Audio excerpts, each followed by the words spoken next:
ഉത്സവങ്ങളിൽ ആനകളെ എഴുന്നള്ളിക്കുന്നതിൽ പ്രായോഗികമായ സത്യവാങ്മൂലം തിങ്കളാഴ്ച സുപ്രീം കോടതിയിൽ സമർപ്പിക്കുമെന്ന് വനം വകുപ്പ് മന്ത്രി എ.കെ. ശശീന്ദ്രൻ പറഞ്ഞു. ഉത്സവ പരിപാടികൾ ആചാരപരമായി നടത്തുകയും ആനകളുടെ സംരക്ഷണം ഉറപ്പുവരുത്തുകയും ചെയ്യുമെന്ന് എ.കെ. ശശീന്ദ്രൻ പറഞ്ഞു. കഴിഞ്ഞ കുറച്ച് മാസങ്ങളായി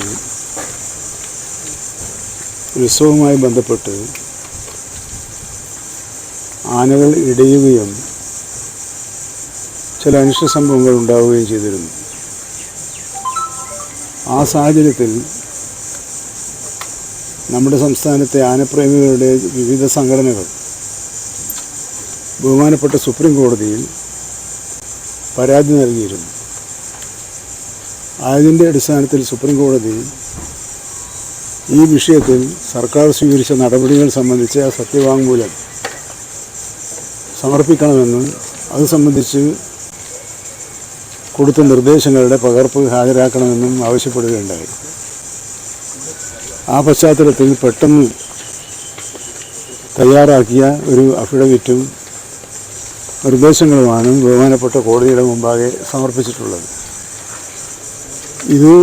ഇതിലെ നിബന്ധനകൾ ഇവിടെ സൂചിപ്പിച്ചതുപോലെ വലിയ വിവാദങ്ങൾക്ക് വഴിവെക്കുകയുണ്ടായി. അപ്രായോഗികമായ നിർദ്ദേശങ്ങളാണ്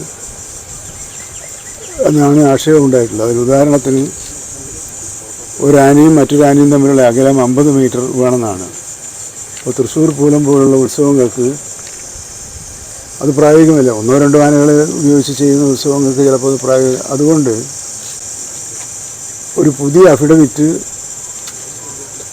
ബഹുമാനപ്പെട്ട കോടതിയിൽ സമർപ്പിച്ചുകൊണ്ട് നേരത്തെ സമർപ്പിച്ച അഫിഡവിറ്റ് റദ്ദാക്കാനുള്ള നിയമപരമായ നടപടികൾ തിങ്കളാഴ്ച കോടതി മുമ്പാകെ സ്വീകരിക്കാനാണ് ഇപ്പോൾ നിശ്ചയിച്ചിട്ടുള്ളത്. അങ്ങനെ പുതുക്കിയ അഫിഡവിറ്റ് കൊടുക്കുന്ന ഘട്ടത്തിൽ പ്രായോഗികമായ കാര്യങ്ങൾ അപ്രായോഗികമായ കാര്യങ്ങൾ ഒഴിവാക്കി പ്രായോഗികമായ നടപടികൾ മാത്രം സ്വീകരിക്കുന്നതിനുള്ള നിർദ്ദേശമാണ് ഇപ്പോൾ കൊടുത്തിട്ടുള്ളത്.